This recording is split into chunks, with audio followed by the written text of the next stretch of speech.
El siguiente documental tratará una de las preguntas muy comunes que escuchamos actualmente: ¿influencia humana o es la madre naturaleza?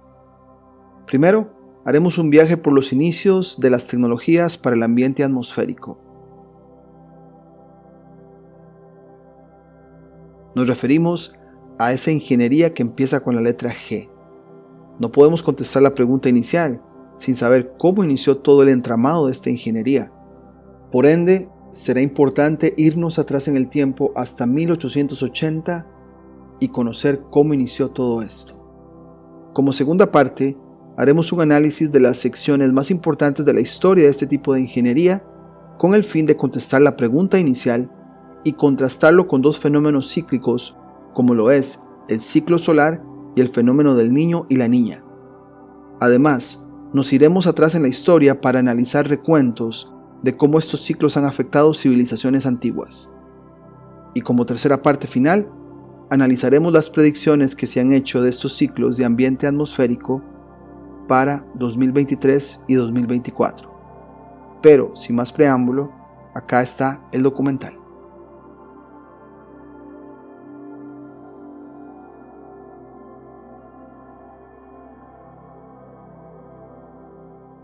Empezamos con una sequía en 1870. De hecho, los registros estadounidenses hablan de que muchos estados estaban pasando por sequía.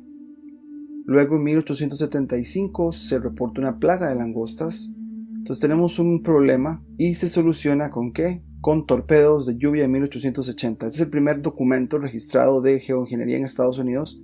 Tenemos acá la patente, como pueden ver. Van a ver que un detonador está en el piso con un cable que se conecta hasta arriba donde hace pues la explosión. El modo aquí descrito de producir lluvia, dicho modo consiste en transportar y hacer explotar torpedos u otros agentes explosivos dentro del reino de las nubes, sustancialmente como se ilustra.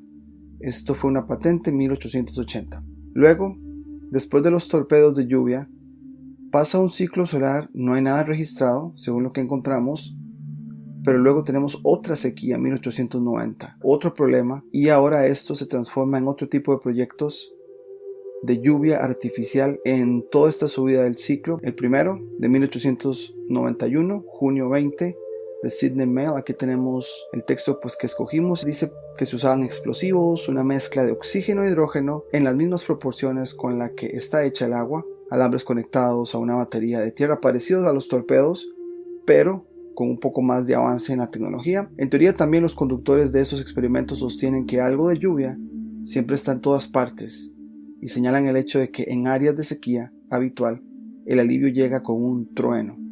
Entonces estamos hablando como que algo se produce y que la lluvia está ahí. Bueno, vamos a avanzar un poco más en este tema. El siguiente documento es de 1891 también. Aquí elegimos algunas partes del texto. El diario se llama Deseret Weekly, de 1891, 11 de agosto. El título dice Produciendo lluvia en 1891. Aquí hay algo interesante, se habla de un globo con una parte de gas oxígeno y dos partes de gas hidrógeno, un cartucho, dos cables. El cartucho explota por medio de electricidad enviada a través de los cables. Entonces vemos que es la tecnología del torpedo un poco más avanzada con un globo. Luego dice por acá que la nave aérea más ingeniosa y práctica jamás construida es la inventada por el profesor Carl Myers. La maquinaria se sostiene en el aire mediante un globo en forma de cigarro que se puede guiar por el aire con la mayor facilidad. El siguiente artículo es de The Florence Times, igual de 1891, agosto 29. Aquí elegimos algunos de los textos también. El título dice Trabajando con las nubes. ¿Puede la lluvia ser artificialmente creada? El gobierno de los Estados Unidos experimentando en la materia. Sucede en Texas, dice que hace 10 días que los experimentos comenzaron a operar. Pónganle atención a la duración, porque parece ser que intentan hasta que les funciona. Pero grandes cantidades de mezcla de roca a roca, dinamita y gas oxídrico han explotado en el suelo a partir de cometas y globos. El profesor Curtis del Instituto Smithsoniano es como el encargado. Una vez más, el Instituto Smithsoniano está involucrado en esos experimentos también. Luego el texto continúa. La serie continua de explosiones de la semana pasada resultó en la noche del lunes en una condición inestable de la atmósfera. Nubes ligeras y deformadas flotaban en lo alto, y la luz de la luna brillaba intensamente entre ellos. Se disparó una fuerte carga tipo explosivo para más de 50 espectadores, y 40 segundos después de la explosión, los observadores disfrutaron de la rara vista de un hermoso arco iris lunar. Esta operación se repitió 4 veces durante la noche. Prestemos la atención a esto porque nos hablan de que son varias veces para que algo funcione. Cuando una ligera nube pasó directamente por encima, y en todos los casos la lluvia cayó de 12 a 40 segundos. El fuego se redobló el martes y las nubes se acumularon y formaron de manera constante durante todo el día hasta las 6 de la tarde, cuando la lluvia comenzó a caer nuevamente. Antes de las 10 en punto, toda esta región estaba empapada. Todavía no es concluyente, por supuesto, si se trató de una sorprendente coincidencia o el resultado directo de las explosiones. No llueve a menudo en esta parte del país en esta época del año, pero este fenómeno se ha observado con frecuencia y ha estado lloviendo mucho en todo el país durante los últimos 2 meses. El siguiente documento viene de este diario, Hartford Weekly Times. Dice: el hacer lluvia artificialmente, 10 de septiembre de 1891. Ven que el año sigue repitiéndose, bastantes proyectos ese año, precisamente el año después de la sequía. La expedición al mando del general Derenforth ciertamente parece haber producido lluvia en diferentes partes de la región seca de Texas, pero a veces fue una lluvia tan ligera que no tuvo valor, mientras que otras veces la caída fue más o menos copiosa. Se habla que la expedición del gobierno realmente causó las lluvias o si éstas habían caído naturalmente. En cualquier caso, esta última, la parte natural, parece debilitarse por la circunstancia de que la lluvia en el tramo en cuestión es una ocurrencia tan extremadamente rara, especialmente en esa época del año, que convierte su aparición en la ocasión en cuestión en un fenómeno. Ya vemos aquí que se genera como un debate entre si es natural o artificial. Luego dice: la sugerencia del profesor Houston, si se adopta, puede resultar en que la lluvia esté más bajo el control de la ciencia de lo que está ahora, pero él cree que nunca se puede hacer que caiga a voluntad por explosiones en el aire en cualquier lugar, independientemente de las condiciones climáticas allí existentes. Es curioso que este profesor le da un poco de cabida a la parte natural también en su explicación. Luego dice por acá: la liberación de la fuerza necesaria para producir una lluvia puede deberse, dice el profesor Houston, inicialmente a las explosiones en el aire, pero el sentido más amplio a la energía almacenada en el aire húmedo del que se deriva la lluvia. Entonces él está hablando de que hay energía acumulada o almacenada en cierta parte de la atmósfera y él aprovecha para hacer su paso inicial a esas lluvias. Entonces como que deja entrever que la condición natural tiene que estar ahí para que se puedan producir lluvias. El siguiente documento es una patente. ¿De qué año? De 1891 también. El texto este que marcamos dice: método de producir lluvia. El método de producción de lluvia aquí descrito consiste en condensar la humedad de la atmósfera bajando repentinamente la temperatura de la misma por la rápida evaporación de un gas altamente comprimido y provocando un shock. El siguiente documento, al año siguiente, 1892, Boston Evening Transcript, elegimos algunas partes del texto, dice por acá: cae vidrio y yeso, prueba de lluvia, no popular en Washington, bombardeo del cielo, se mantuvo toda la noche. Esto es en 1892, noviembre. Después de una racha de sequía de varias semanas, Washington atrapó anoche una ligera lluvia, como presunto resultado de la serie de explosiones que los expertos del Departamento de Agricultura vienen provocando al otro lado del río. Pero el costo del experimento ha sido demasiado grande en el sacrificio de los nervios y la comodidad para hacer que el plan sea completamente popular entre la gente de Washington. Pongámosle atención que se está hablando del Departamento de Agricultura. Más adelante van a desarrollar ese tema. Dice: soportaron muy bien el ruido mientras se limitaba a las horas del día, pero su paciencia se agotó cuando, pasada la medianoche de anoche, hubo un rugido espantoso que sacudió todas las casas de la ciudad y sacó a muchas personas de la cama debajo del techo, bajo la impresión de que hubo un terremoto. Entonces ven que hubo muchos experimentos durante el día y continuaron en la noche, y aún después de la medianoche la gente se quejó porque hasta se sintió como un terremoto. Un oficial del ejército, obligado por lo tanto a observar los experimentos anoche, afirma que los 2 primeros choques provocaron pequeñas lluvias que se convirtieron en una lluvia constante, pero esta fue detenida repentinamente por las 2 últimas explosiones. Entonces tuvieron insistencia en sus experimentos. Con 2 explosiones se crea una lluvia leve y creo que según ellos querían estallar más para producir más, pero más bien produjeron el efecto contrario de cancelar la lluvia. El texto sigue: las personas en el puesto de Fort Myer que habían sacudido vidrios rotos sobre sus cabezas estaban especialmente conmovidas y cediendo al sentimiento generalmente expresado. El mayor Dunwoody, que está a cargo de la oficina meteorológica, niega enfáticamente que cualquiera de las 2 sea el resultado del bombardeo que hizo llover. Por el contrario, condena los experimentos como simples esfuerzos para sostener los dilemas visionarios y acientíficos, como él los llama. Entonces, Una persona ahí que es de liderazgo cuestiona si lo que están haciendo realmente tiene efecto y está produciendo la lluvia, porque más bien se canceló, ¿no? Al exhibir un mapa meteorológico, el mayor Dunwoody llamó la atención sobre el hecho de que ayer hubo una vasta área de lluvia que se extendía por todo Estados Unidos. Entonces él decía que si pasaba la nube por varias partes, era muy probable que lloviera en esa parte, y que, como dice por acá, acusó deliberadamente a los hacedores de lluvia por intentar aprovechar este hecho. El siguiente documento es de 1894, ya nos movemos un poco más en años, un par de años adelante. Aurora Daily Express, aquí las partes del texto, dice: un hacedor de lluvia exitoso, ¿cómo persuade la humedad de los cielos sin nubes? Como dijimos, 1894. Se habla de Clayton Jewell en Kansas, un inductor de lluvia. Opera bajo los auspicios de la compañía Chicago, Rock Island y Pacific Railroad, utilizando un automóvil especial construido para él por la empresa. Aquí vemos que la empresa de ferrocarril o de líneas ferroviarias está involucrada en este proyecto. Con eso en mente continuamos. Dice que se habla de una máquina como un carrito, un vagón. Cada hora escapan 460 metros de gas de cada una de las 3 tuberías que se proyectan desde la parte superior del automóvil o del vagón. Cuando se libera es cálido y asciende constantemente. En 4 horas ha alcanzado una altitud de 1200 metros a 2500 metros.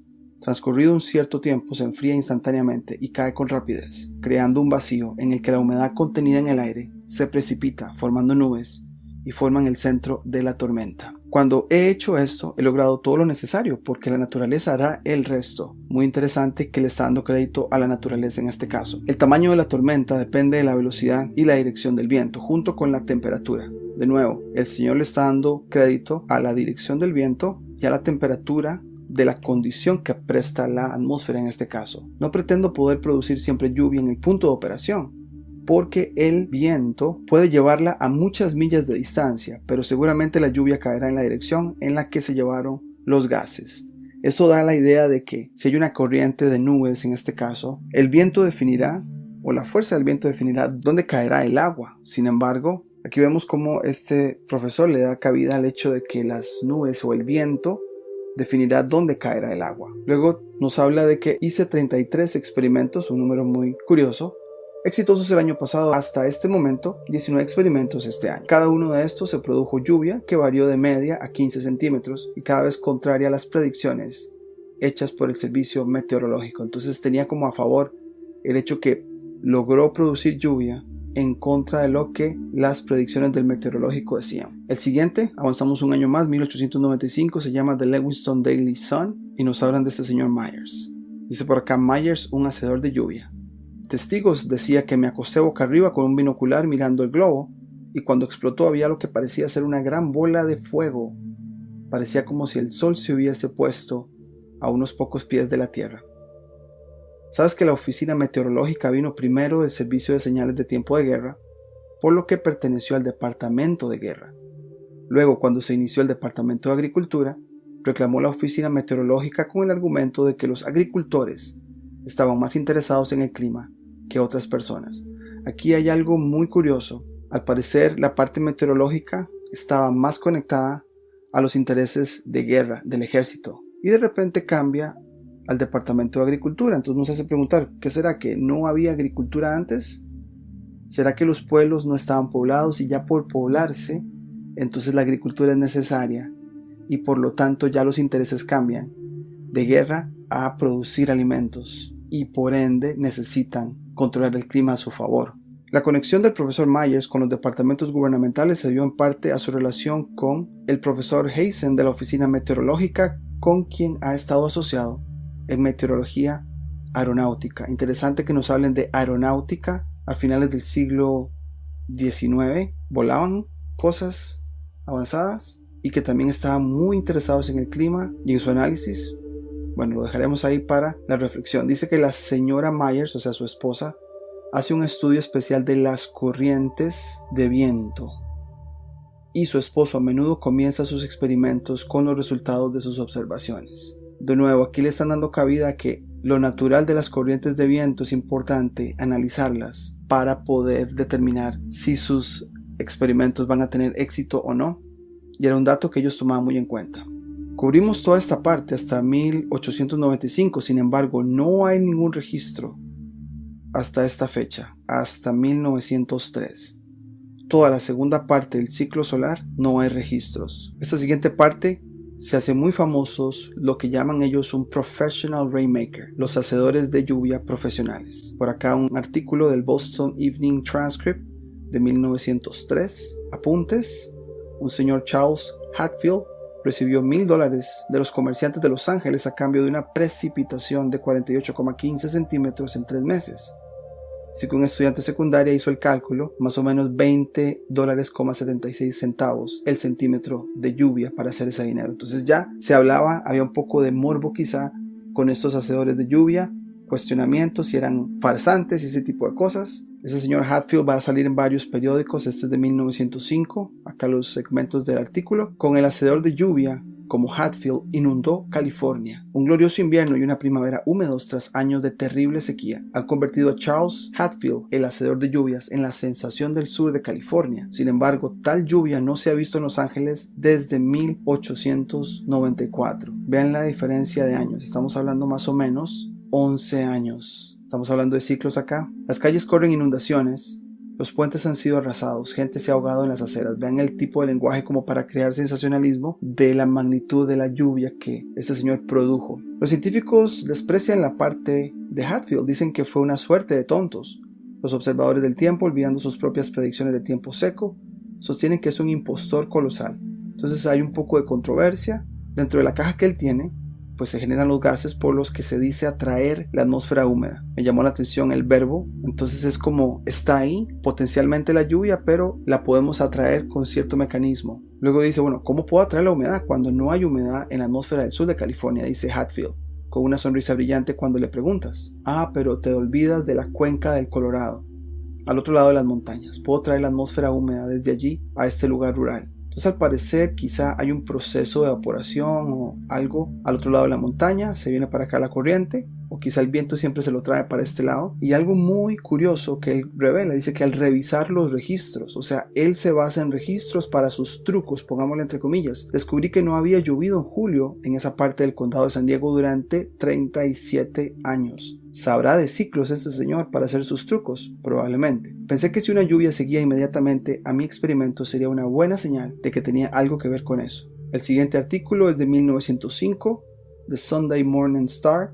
Ven acá que hasta dibujo nos dan del globo, de la persona Hatfield, que está pues llenando los titulares de los artículos de periódicos, aquel proceso como de condensación para la lluvia, y elegimos unos textos muy interesantes de este artículo. Dice por acá, 20 de agosto de 1905, experimentos recientes en el hacer lluvia científicamente. El señor Hatfield no se parece a un mago, y no hace ningún esfuerzo por ser especialmente misterioso, ni afirma ser capaz de controlar las leyes de la naturaleza mediante ningún método oculto conocido solo por él mismo. La sustancia de su afirmación parece ser que ha descubierto una forma de inducir a la naturaleza a precipitar su humedad en lugares donde no tenía la intención de caer. Esto de inducir pareciera que está ahí el potencial y él induce, hace algo como para atraer la lluvia a que se produzca. En lugar de recolectar y caer en lugares donde no se necesita especialmente, declara que ha encontrado los medios para persuadir a la naturaleza, dándole crédito a lo natural una vez más, para que deje caer una parte donde sea beneficiosa. La atmósfera suele estar cargada, otro verbo a prestarle atención, o sea, atmósfera cargada de humedad, y por fuerza de atracción química la humedad se precipita. La naturaleza proporciona la humedad y el señor Hatfield proporciona la atracción química necesaria para producir cohesión y la consiguiente precipitación. Entonces hablamos como de dos partes en el proceso. La naturaleza proporciona la humedad, ¿cómo la atraigo? Bueno, él hace el proceso químico para hacerlo y usa palabras como cohesión. El señor Hatfield no es un científico de formación universitaria, pero ha dedicado muchos años de estudio a la meteorología y materias afines. Durante 4 años, trabajando exclusivamente sobre los fenómenos relacionados con la producción de lluvia.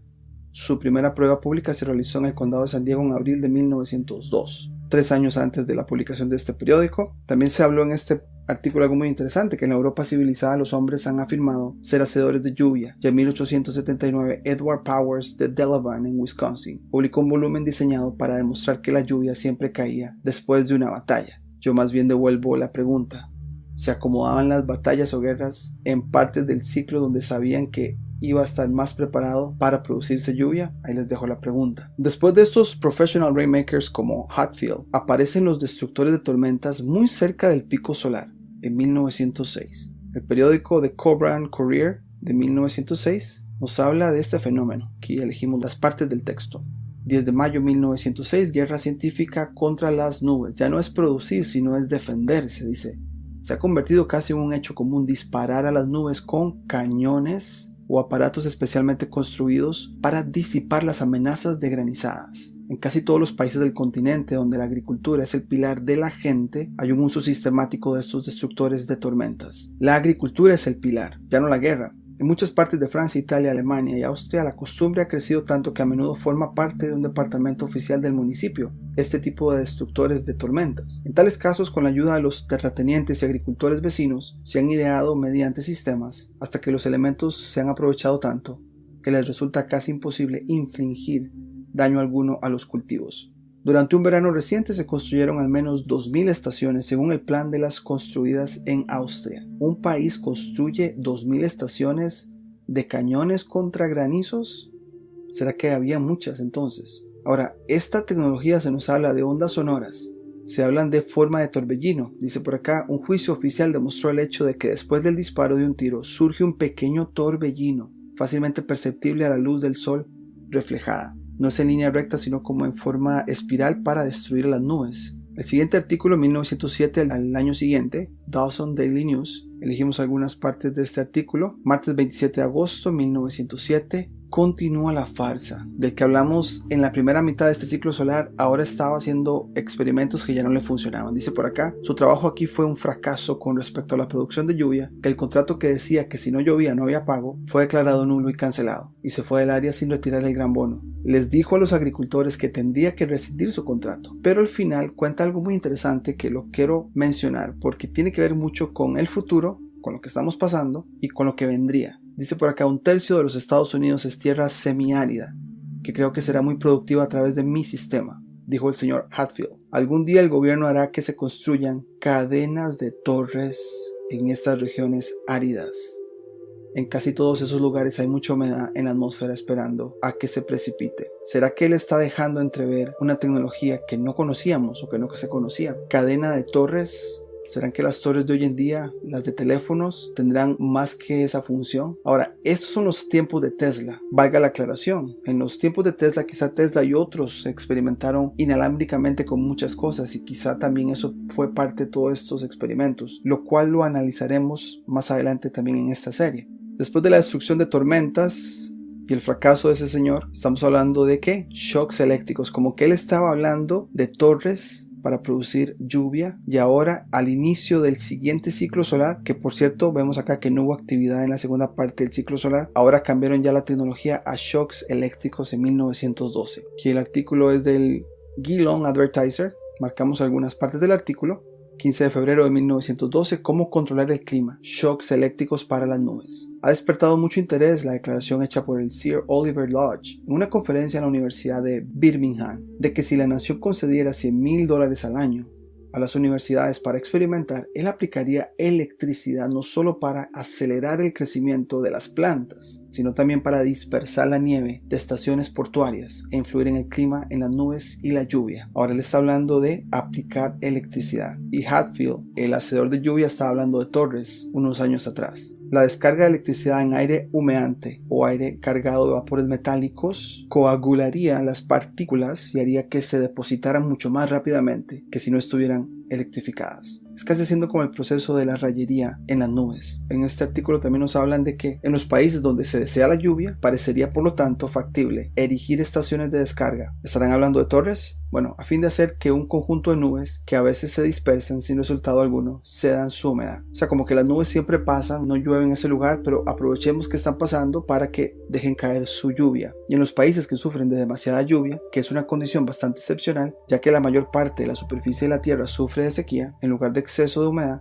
se ha sugerido que podría ser posible mediante la construcción de estaciones de descarga. Estaremos hablando de torres también alrededor de la costa para evitar que demasiadas nubes penetren en el interior. Entonces, en una área donde siempre llueve o muy constante y no se quiere lluvia, ellos están hablando de dispersarlas y que no caiga lluvia. Disparar a las nubes con el objeto de provocar lluvia. tanto en Alemania, Suiza y Francia, se hizo. La idea era proteger los viñedos y otros cultivos de los daños causados por granizadas. Una vez más nos están hablando que la agricultura tiene una gran importancia y era vital proteger los cultivos, y de ahí que la geoingeniería se estaba utilizando para romper nubes. Dice que hace 50 años Helvetius Otto, un científico alemán, habló de un método para prevenir la lluvia. Mucha atención con estos verbos: prevenir la lluvia, defenderse de la lluvia. Entonces siempre está el factor natural con el factor artificial juntos. Hablan de fuelles accionados por vapor a tal presión que alejaron las nubes que se acumulaban arriba. Entonces donde iba a caer lluvia, disipaban y no caía lluvia. Se habla de 50 años antes, o sea 1860, esa década donde Estados Unidos tiene su guerra civil, lo cual es muy sospechoso, como mencionamos también antes, pero nunca resultó práctico y fue abandonada después de algunos meses de experimentación. O más bien será que su uso ya no era tan relevante, pero que en el futuro quizás sí.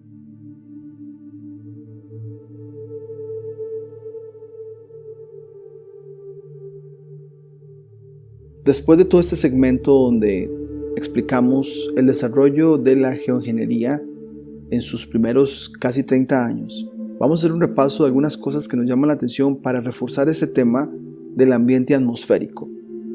Lo primero, bueno, que el primer registro es en 1880, eso es aproximadamente 143 años, o sea, bastantes años donde han seguido experimentando y al parecer no llegan a controlar esto completamente. Luego, esta frase nos llamó mucho la atención. La serie continua de explosiones de la semana pasada resultó en la noche del lunes en una condición inestable de la atmósfera. Nubes ligeras y deformadas flotaban en lo alto. Si podemos notar, se intentaba sin un resultado de lluvia todavía. Quiere decir que no es así como que presionen un botón y produzcan cosas, ¿no? El mayor Dunwoody acusa deliberadamente a los hacedores de lluvia de intentar aprovechar una vasta área de lluvia que se extendía por varios estados y de afirmar en caso de que la lluvia se apodere de Washington que lo produjeron. 1892, básicamente había una corriente que estaba pasando por varios estados de los Estados Unidos y era un asunto de quién tomaba o quién desviaba la lluvia para que llegara a donde ellos estaban, ¿no? Luego, está esta frase que dice: dependiendo de las condiciones, altitud del punto de operación, vegetación y humedad, transcurrido un cierto tiempo se enfría instantáneamente y cae con rapidez, creando un vacío en el que la humedad contenida en el aire se precipita, formando nubes y forman el centro de la tormenta. Cuando he hecho esto, he logrado todo lo necesario porque la naturaleza hará el resto. 1894. Y lo interesante acá es que nos están diciendo que la naturaleza o la realidad en la que estamos tiene que darte condiciones, altitud del punto de operación, vegetación, humedad, en cierta configuración para poder hacer esto. Entonces volvemos a la dependencia de los ciclos, les podríamos llamar naturales, o esta configuración en la realidad en la que estamos de todos estos ciclos que involucran el ambiente atmosférico, ¿no? Luego, la señora Myers hace un estudio especial de las corrientes de viento y su esposo a menudo comienza sus experimentos con los resultados de sus observaciones. Quiere decir que la señora tiene que ver datos de ciclos de corrientes de viento para poder hacer estos cambios de ambiente atmosférico. Volvemos, hay una dependencia a la parte natural, ¿no? Luego, ¿cómo puedo atraer la humedad cuando no hay humedad en la atmósfera del sur de California? Dice Hatfield, con una sonrisa brillante cuando le preguntas. Pero te olvidas de la cuenca del Colorado al otro lado de las montañas. Puedo traer la atmósfera húmeda. No dice puedo crearla, ya está en algún lado. La traigo y la atraigo de donde está para algún lugar donde se necesita que haya lluvia. Eso es bastante clave, ¿no? De que te están diciendo, sí, podemos modificar, pero necesito saber dónde es que está la fuente que ya se creó por ciclo para yo traérmela a donde estoy. Esto se decía en 1905.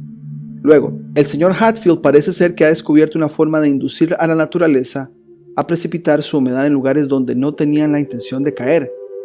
Volvemos a la idea de traérnosla de donde está en algún lugar para producirse, pero te habla de inducir a la naturaleza a precipitar. Es como el recurso ya está ahí, es cuestión de traerse ese recurso a un lugar donde no llueve. Esa es otra cita. La atmósfera suele estar cargada de humedad y por fuerza de atracción química, la humedad se precipita, la naturaleza proporciona la humedad y el señor Hatfield proporciona la atracción química necesaria para producir cohesión y la consiguiente precipitación. Pero volvemos a que la atmósfera por sí sola, por un asunto natural y de ciclo, ya está cargada de humedad. Aunque no llueva en un lugar, ahí está cargada. Es simplemente traerse el recurso y hacer todos esos procesos químicos, pero inicialmente está allá arriba, ¿no? Eso se decía en 1905. Otra cita más que nos llamó la atención dice: en casi todos los países del continente donde la agricultura es el pilar de la gente, hay un uso sistemático de estos destructores de tormentas. 1906, es de estos cañones que rompen tormentas de granizos y otro tipo de tormentas. Entonces estamos hablando de que se evita, no se crea, se evita y se modifica algo que ya está creado. Ahora Hatfield está en Oregon. Su trabajo aquí fue un fracaso con respecto a la producción de lluvia, que el contrato que decía que si no llovía no pago fue declarado nulo y cancelado, y se fue del área sin retirar el gran bono. Quiere decir que fue a hacer este tipo de experimentos y no le resultó y no hizo llover, entonces no se le pagó a este hacedor de lluvia. Volvemos, seguramente por más que trató en ese lugar, la madre naturaleza, si pudiésemos llamarle de esa manera, no permitió que se tomara el recurso, o puede ser que habían otros experimentos en algún otro lado donde ya se había tomado el recurso hídrico o potencialmente hídrico de la atmósfera y él por más que hizo no pudo traérselo. Pero volvemos al asunto de que esto inicia arriba de los ciclos y de la manera natural como está configurada nuestra realidad, ¿no? La siguiente cita dice: en los países donde se desea la lluvia, parecería por tanto factible erigir estaciones de descarga a fin de hacer que un conjunto de nubes que a veces se dispersan sin resultado alguno cedan su humedad, diciendo que pueden haber nubes donde no va a llover, pero puedes forzar a que esas nubes ya creadas las puedas romper y que causen o cedan la humedad. Y también nos dicen que en los países que sufren de demasiada lluvia se ha sugerido que podría ser posible mediante la construcción de estaciones de descarga alrededor de la costa para evitar, y lo marcamos ahí, que demasiadas nubes penetren en el interior.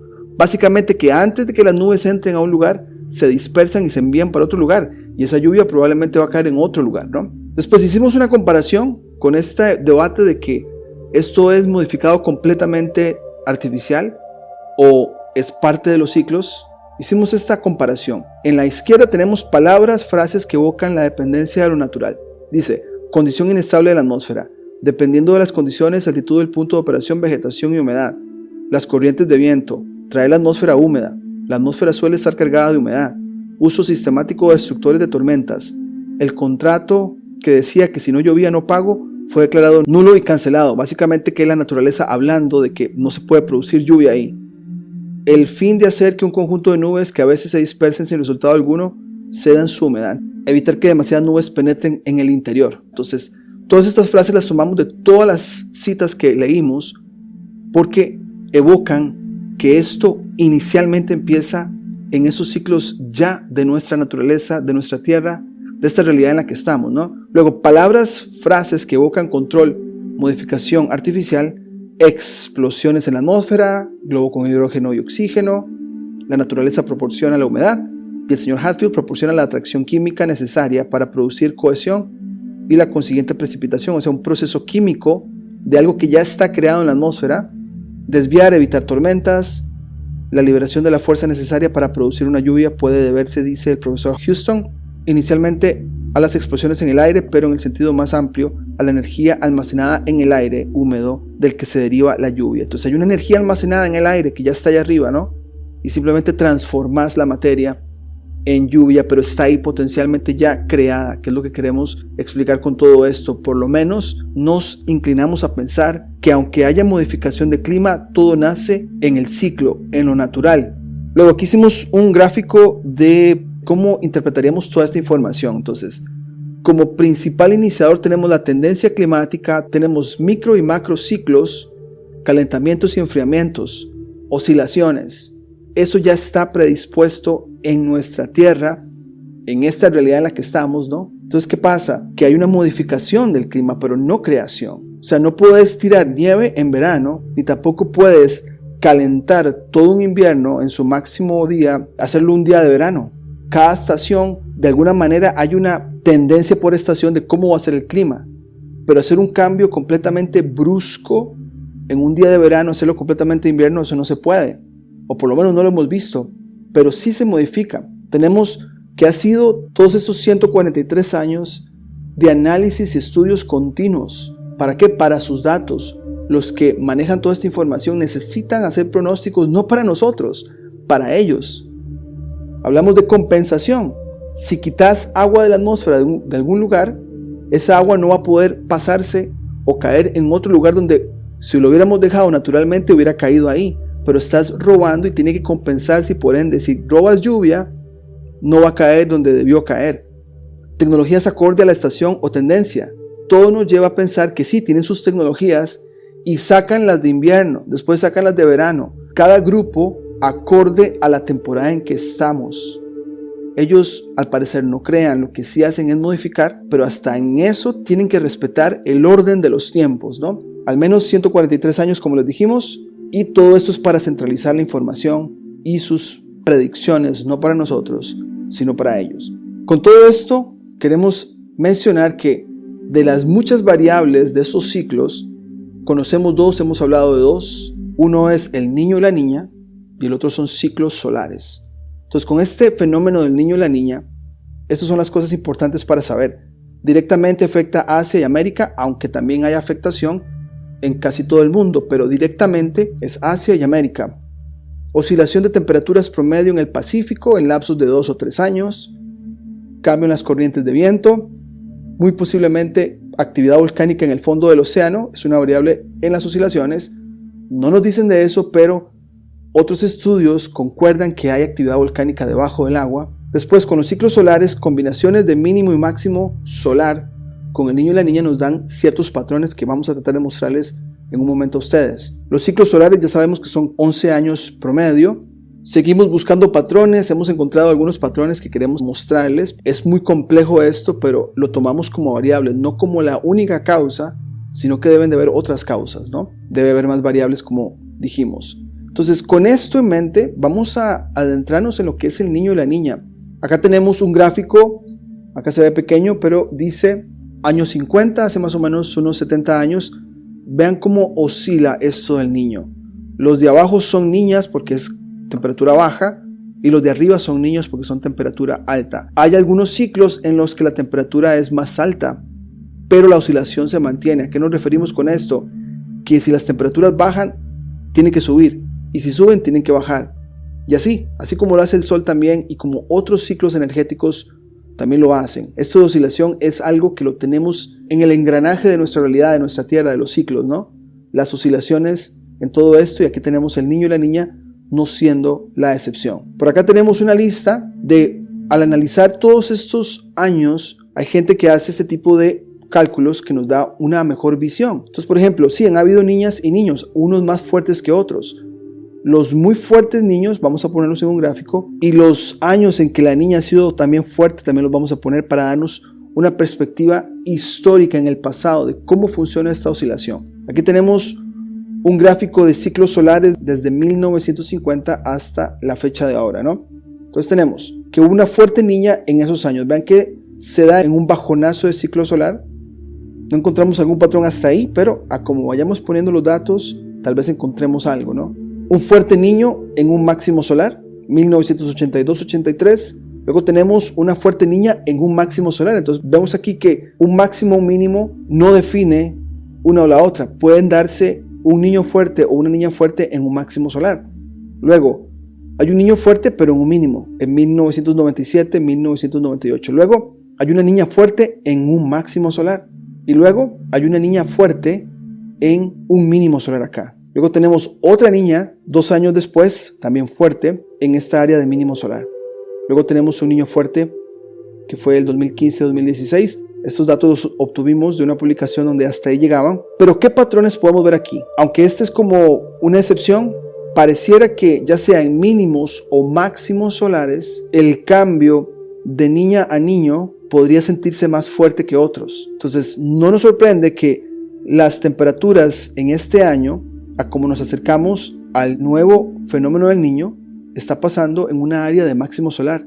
Pero como les dijimos, hay niños que también suceden en mínimos solares.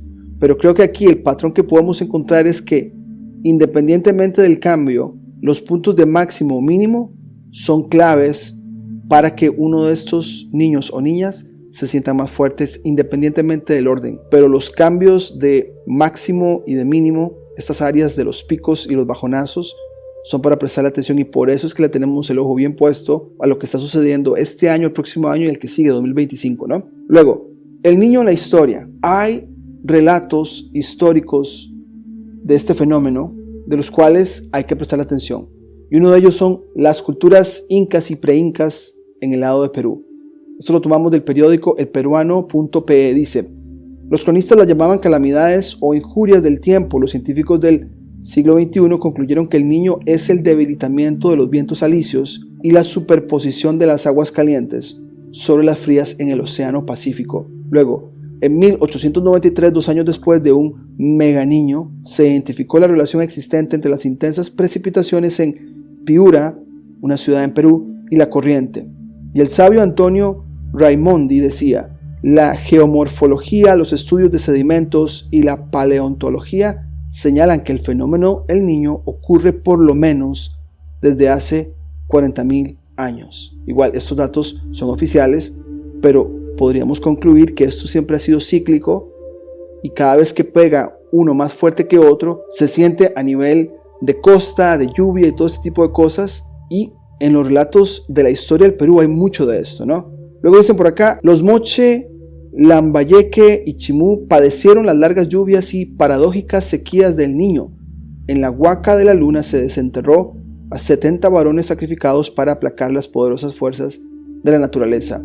Igual, si hubiera exageración acá de todo lo que se encuentra de esas épocas en la historia pasada, queda claro que este fenómeno del niño y la niña golpea fuerte algunas partes, en este caso de Perú. Luego, más el niño hizo caso omiso y el señorío Moche llegaría a su fin en el siglo VII. Centurias después, el niño ocasionaría catástrofes en el altiplano y la desaparición de los imperios Huari y Tiahuanaco. Quiere decir que estas fuerzas de la atmósfera y del niño y la niña pudo haber sido causas de la desaparición de culturas, al parecer. Igual, es algo para poner en perspectiva, y obviamente siempre dudando la historia oficial. Sin embargo, es algo que se repite, ¿no? Durante los tiempos de los incas Pachacútec y Túpac Yupanqui en el siglo XV, se da uno de estos lapsos críticos. En 1470 ocurre un niño en el norte, llenando de lodo y piedra al Tahuantinsuyo, mientras al sur se producen sequías acompañadas de temblores y la erupción del volcán Misti.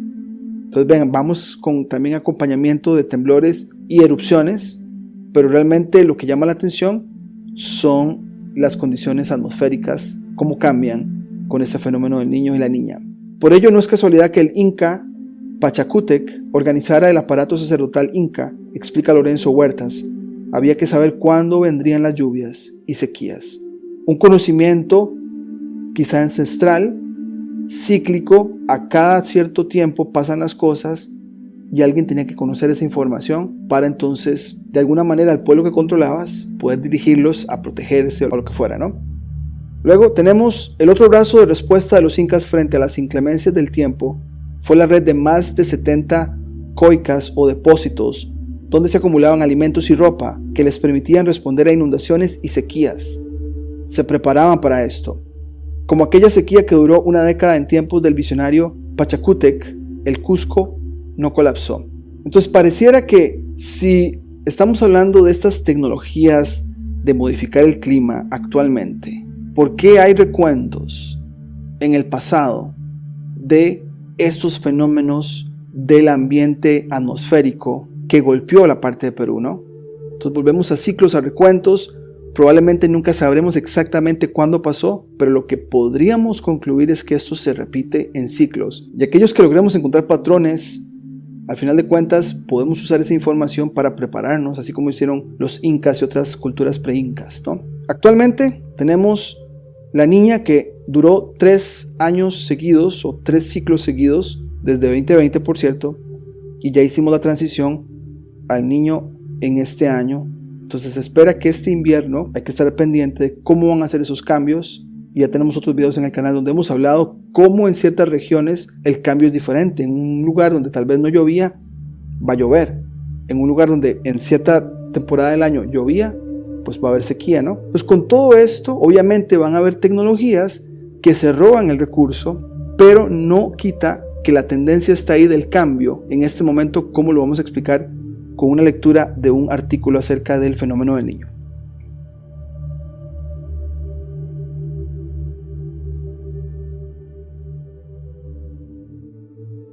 Este es un artículo que tomamos del sitio severeweather.eu y nos hablan de las varias predicciones que se están haciendo actualmente. Y partimos del punto en que quizá ellos tampoco saben completamente, pero cuando toman los datos que han recabado por casi 70 años, pueden llegar a predicciones cercanas que al final no es para nosotros, es para ellos y sus agendas. Pero bueno, ahí saca que el aviso del niño está vigente. Y ahora se pronostica una fuerte respuesta atmosférica a medida que nos acercamos al invierno de 2023-2024. Aquí marcamos que se espera un clima invernal en los Estados Unidos, Canadá y Europa, bastante nortecentrista porque no te están hablando de Sudamérica, pero bueno, eso lo vamos a dejar a un lado y vamos a mostrarles acá algunos datos importantes. Uno es un evento del niño, también se utiliza como indicador que nos dice cuál es el estado actual de la atmósfera. Entonces ellos van marcando cómo ha cambiado la atmósfera cada vez que estos eventos cíclicos aparecen. Acá nos hablan de una imagen, dice la siguiente imagen muestra las regiones ENSO, que viene siendo las oscilaciones del niño en todo el Pacífico. Regiones 3 y 4 se expanden sobre el Pacífico tropical este-oeste. La región principal se ve en la imagen como la región 3.4. Entonces básicamente en este mapa se muestra que todo inicia como acá del centro y se expande hacia la izquierda, o sea, hacia el oeste, lo que es Asia, y hacia el este, que es América, ¿no? Interesante que en esta línea, la ecuatorial, por cierto, muy cercana, vemos acá que ya se está expandiendo y es en el área de lo que es Perú. Entonces por ahí nos resuena que lo que narran esos recuentos de las culturas incas y preincas tiene mucho sentido, porque están ahí en el Ecuador, al lado del Pacífico, donde estos cambios se dan, ¿no? Luego, por acá se dice, generalmente se desarrolla una fase fría cálida entre finales del verano y principios del otoño. Estamos hablando del hemisferio norte, o sea, terminando el verano, que viene siendo septiembre, y octubre, se da una fase fría y cálida, cualquiera de las dos. Luego dura hasta la primavera, pero algunos eventos pueden durar hasta 2 o 3 años, ¿no? Luego, podemos observar un cambio global en los patrones de presión durante el surgimiento de una fase ENSO, o sea, oscilación del niño, pero suele ser más influyente durante el pico de su fase en otoño e invierno. Entonces, los otoños e inviernos según el norte es cuando se da más fuerte. Ahora, esto estamos aclarando que se está tomando desde un punto de vista nortecentrista. Luego se dice, el aumento de aire sobre el Pacífico central y oriental provoca más tormentas y precipitaciones y reduce la presión sobre la región. Entonces, el aumento de aire sobre el Pacífico central, al mismo tiempo el aire está descendiendo en el Pacífico occidental. Acá nos están diciendo que tanto en el centro y oriental, o sea, hacia América, provoca más tormentas y precipitaciones y reduce la presión sobre la región.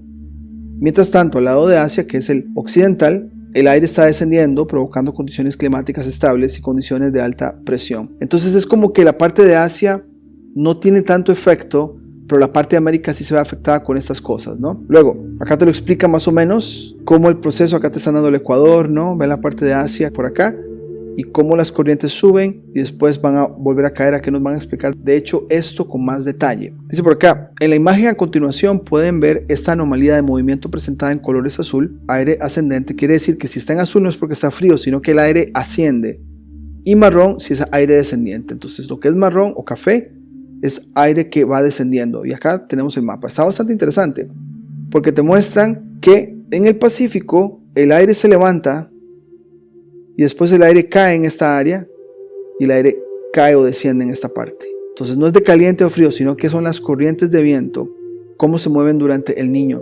Y acá se está tomando esto, vean acá, 14 de octubre 2023, hace muy pocos días.